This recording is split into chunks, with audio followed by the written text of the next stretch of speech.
চলো নবীজির জান্নাতে মদিনাতে যাই, চলো নবীজির জান্নাতে মদিনাতে যাই। কে কে যাবি মদিনা, মদিনাতে কান্দেন নবী উম্মতের মায়ায়। কে কে যাবি মদিনা, মদিনাতে কান্দেন নবী উম্মতের মায়ায়। দিন রজনী কান্দেন যিনি, দিন রজনী কান্দেন যিনি উম্মতের মায়ায়। চলো নবীজির জান্নাতে মদিনাতে যাই, চলো নবীজির জান্নাতে মদিনাতে যাই। জোরে বলা যাবে কি মারহাবা। ও মুসলমান গো, ভালো কইরা লক্ষ্য কইরা শোনেন। আল্লাহর নবীকে প্রশ্ন জিজ্ঞেস, আল্লাহর নবী গেলেন এবার বাসায়।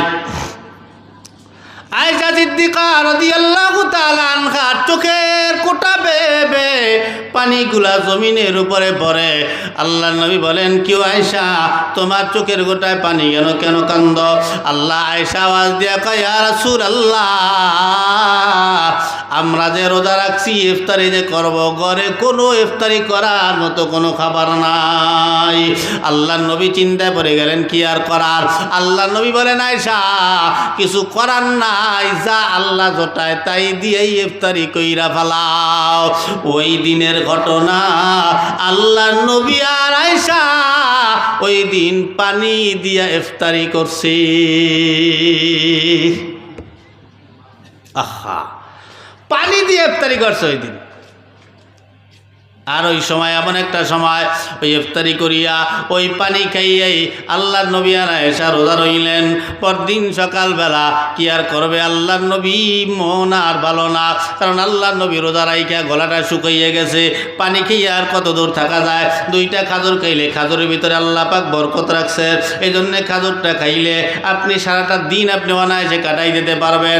খাজুর খাইলে খাজুরের ভিতরে আল্লাহ বরকত রাখছে বলে একটা খাজুর খাইলে সারাদিন কাটাইতে পারবেন, কোনো ক্ষুধার তৃষ্ণা আপনার লাগবে না।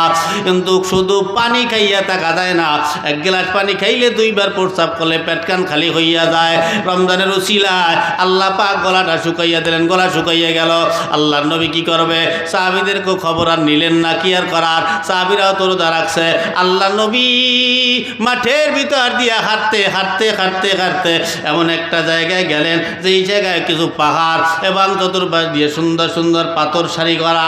ওই পাথরের ভিতর, পাথরের উপরে আল্লাহ নবী বসলেন।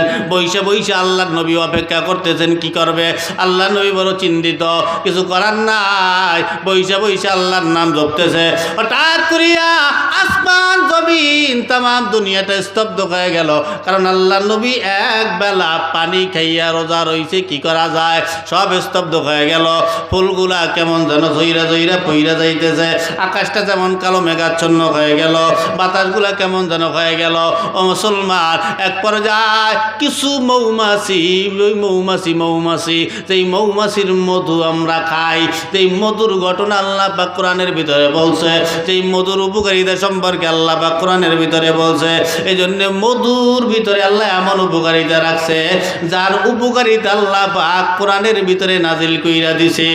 এই মৌমাছি মধু সংগ্রহ করতে গিয়া এই মৌমাছি ফুলের উপরে বসে, কিন্তু দেখে ফুলের ভিতরে মধু নাই, রস নাই, কিন্তু ফুলগুলা থরথর থরথর করিয়া কাঁপে আর গুনগুন করিয়া গান গায়। কি যেন গায়ে, ফুল বুঝতে পারতেছে না। এক পর্যায়ে মৌমাছিগুলো বেকুল হয়ে গেল। কি ব্যাপার? রস যদি না থাকে আমরা রস পাবো কোথায়? খাবার খাবো কেমনে? এই চিন্তা করতেছে। হঠাৎ করিয়া দেখে তামাম দুনিয়াটা ওলট পালটের অবস্থা। এরকম কেন? এবার একটা রানী নামে রানী মৌমাছি চলে আসলেন। উঠতে উঠতে রানী মৌমাছিটা আসলেন। রানী মৌমাছিটা ঈশা এবার সকল মৌমাছিদের সাহাবীদেরকে ডাইকা ডাইকা বলে, আমি জানি কেন এই অবস্থা, কেন তোমরা মধু পাও না।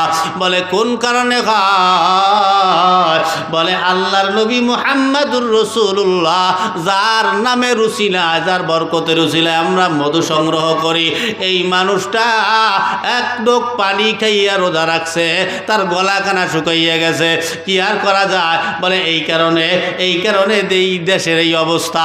বলে ফুলগুলা ঠিক মতো ফুটতেছে না, ভিতরে রস পাওয়া যায় না, কি করা যায়?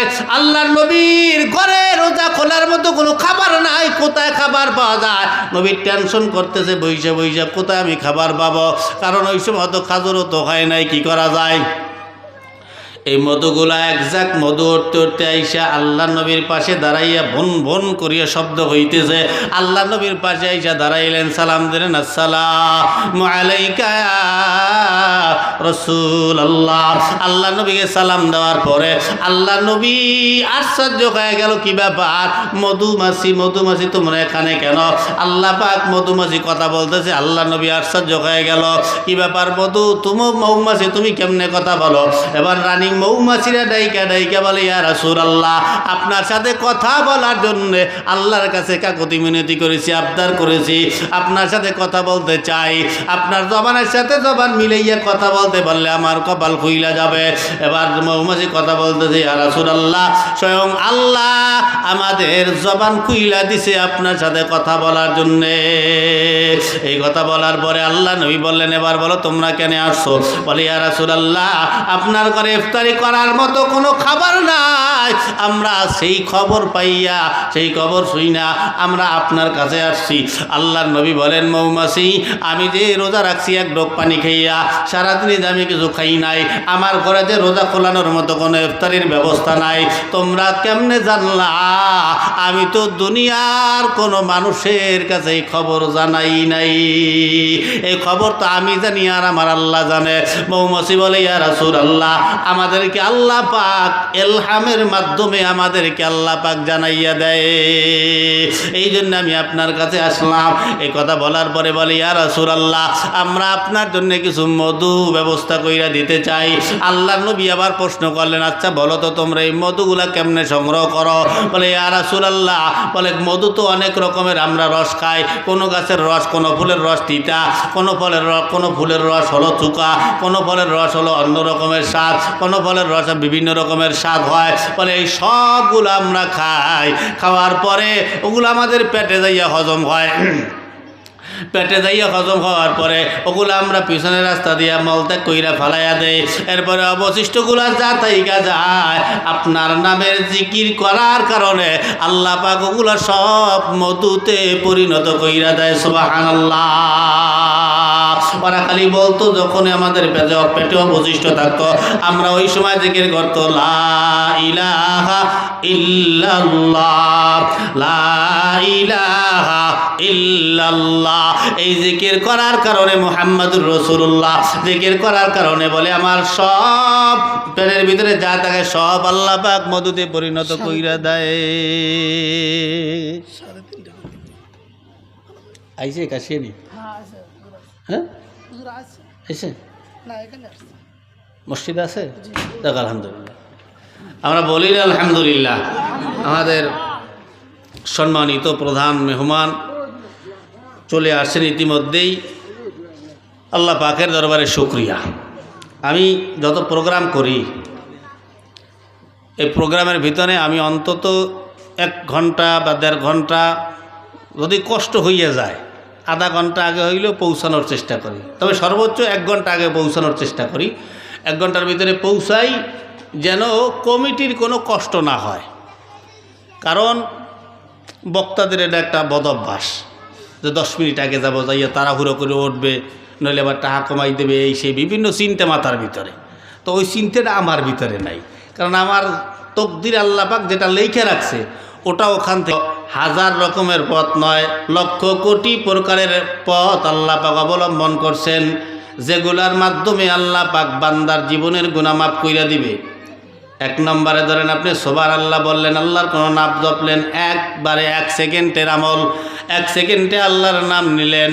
ওই 1 সেকেন্ডের আল্লাহ ডাকটা যদি অন্তরের গভীর থেকে হয়, বলে ওই 1 সেকেন্ডের আল্লাহ ডাকের বিনিময় আল্লাহ আপনার জীবনের গুনাহগুলো মাফ কইরা দিতে পারে।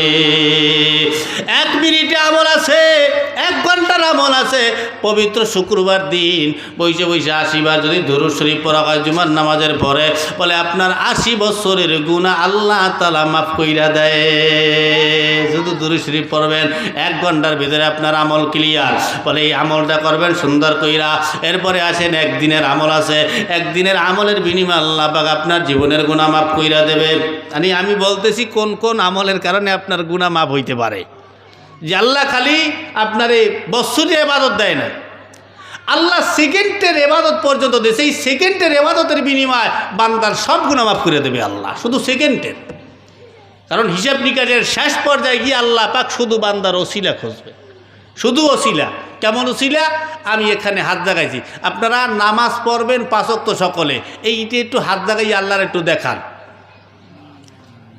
আমিন। এই যে হাত জাগাইছেন, এটা কিন্তু একটা ওসিলা, এটা একটা ওসিলা। হাত জাগাইলাম, আপনারা লাভবান। যারা জাগায় নাই তারা ক্ষতিকার হয়ে গেল। যারা জাগাইছে হয়তো কাল কিয়ামতের ময়দানে একজন আর জাহান্নামের অর্ডার হয়ে গেছে। এখন ফেরেশতারা জিগেইতে, আল্লাহ জিগেইতে, ফেরেশতারা এইটারে জাহান্নামে ফালা, তাড়াতাড়ি ফালা। এখন ফেরেশতারা তো জাহান্নামে নিয়ে রওনা দিয়েছে। হঠাৎ করিয়া এক ফেরেশতা ডাক দিয়ে, আল্লাহ একটু অনেক খারাও। আল্লাহর গায়ে খারাও। আল্লাহ গায়ে কি? আল্লাহ তোমার এই বান্দার যে জাহান্নামে ফালাইতেছো, এই বান্দার তো একটা উসিলা দেখা যায়। আপনার তো এখন তো উসিলার মাধ্যমে মাফ করতে আছেন, তো একটা উসিলা তো দেখা যাইতে আছে। বলে কি উসিলা দেখা যায়? কই যে ওই ঝাটিগ্রাম মার্চ মাসের 1 তারিখ রমজান মাসের 11 রোজায় দিনের বেলা মাহফিল হয়েছিল। ওখানে হুজুরের নামাজ পড়বে কারা কারা, এই জন্য হাত জাগাইছিল। ওই ভালো কাজে গেছিল আল্লাহ, তো হাত জাগাই আদা করছিল আল্লাহ। ওই যে আর হাতটা দেখা যায়, ওই যে কোনায় যে একটা হাত দেখা যায়, ওই হাতটাই হলো ওর। আর আল্লাহ তার কিছু করার নেই। আল্লাহ কায় যা, এইটার উসিলায় আমি আল্লাহরে মাফ করে দিলাম। এই সামান্য ছোট ছোট উসিলাগুলা এ দেখেন আল্লাহ আপনারে কেমনে মাফ করে, শুধু এক আল্লাহ ডাকের বিনিময়। একবার সুবহানাল্লাহ বলছেন, বা একটা জিনিস দেখেই আল্লাহর কোনো কুদরত দেখে আপনি বললেন সুবহানাল্লাহ, বললে ফেলাইছেন, চলে আসছে অন্তর থেকে, এটা নাজাতের উসিলা হয়ে যাইতে পারে। এরপর একদিন ঘন্টার আমল বললাম, দিনের যে আমলগুলা, শুক্রবার দিন সুন্দর একটা দিন, আরাফার দিন সুন্দর একটা দিন, ঈদের দিন, কত সুন্দর দিনগুলা। এই দিনের ইবাদতগুলা কঠিন ইবাদত। রাত, শবে বরাত, শবে কদরের রাত, এ রাতগুলা বিশেষ এক একটা রাত। এ রাতের গুরুত্ব এতটাই, অন্যান্য দিনে রাত্রে আল্লাহ পাক রাত 12টার পরে প্রথম আসমানে আসেন, কিন্তু শবে কদরের রাত্রে আল্লাহ পাক শুরু লগ্নেই প্রথম আসমানে চলে আসেন। প্রথম আসমানে বান্দাদেরকে মাফ করে দেওয়ার জন্য। আল্লাহ শুধু বান্দাদেরকে মাফ করে দেবেন। তাই আল্লাহর নাম হলো, এক নাম হলো রহমান আর এক নাম রহিম। দুনিয়াতে আল্লাহ আমাদেরকে রহমানের পরিচয় দিতেছেন। তাই যে আল্লাহ এই দিন দিলেন আমাদেরকে মাফ করে দেওয়ার জন্য। এরপরে আসেন আমাদেরকে দিন দিয়েছেন, রাত দিয়েছেন, সপ্তাহ দিয়েছেন, মাস দিয়েছেন আমাদেরকে মাফ করে দেওয়ার জন্য। একটা মাস সারা বছর গুনাহ করছো, তোমার এই দেহটা নষ্ট করছো দুনিয়ার আলফল খাবার খাইয়া, আর রুহটারে নষ্ট করছো তুমি আল্লাহর কোনো নেক কাজ না কইরা। কাজে অল্প অল্প ছোটো ছোটো আমল করতে করতে আমাদের এই রুহের খোরাক হয় না। তাই আল্লাহ পাক এই রুহের খোরাক পরিপূর্ণতা দেওয়ার জন্যে আল্লাহ পাক একটা মাস রমজানের রোজা রাখতে বলছেন। দিনের বেলা শুধু খাবা না, রাত্রে খাবা। শুভ সাদেকের পর থেকে আমাদের এই রোজা শুরু হয়, আমাদের এই রোজা শুরু হয়। এই দেখেন রমজানের এই দিনগুলা গুরুত্বপূর্ণ এক একটা দিন। প্রত্যেকটা দিন আপনি ইফতারির সময় আপনি দোয়া করবেন আল্লাহর দরবারে, খানা সামনে লইয়া। আল্লাহ আপনার ওই দোয়া খালি ফিরাবে না, যা বলবেন। এই জন্য যে দুনিয়া চাবেন তা না, আপনার আখেরাত চাইতে হবে। দুনিয়ার জন্য কোনো কিছু চাইতে পারবেন না। যে আমি অমুক মাইয়াটা বিয়ে করবো, আমি অমুক বাড়ি যেন চুরি করতে পারি, অমুক বাড়ি এইটা যেন আনতে পারি, এ সমস্ত দোয়া না। ভালো দোয়া করতে হবে, হালালভাবে যেন আপনার টাকাগুলো আসে, হালাল পথে যেন আপনার উপার্জনগুলো হয়, দোয়াগুলো করবেন আল্লাহর দরবারে। আপনার মেয়েটার বিয়ে হয় না, আপনার ছেলেটার বিয়ে হয় না, আপনার সম্পদের অভাব, আপনার কোনো বিপদ আছে, কোনো ঋণী আছেন, আপনি আল্লাহর কাছে বলতে পারেন।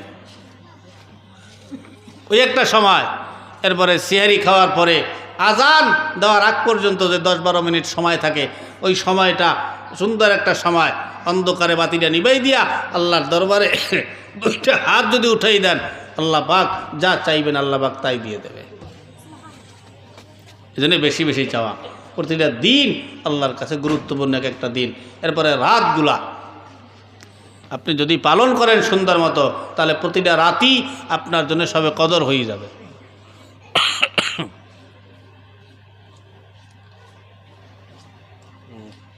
কষ্ট হয়ে যেতেছে।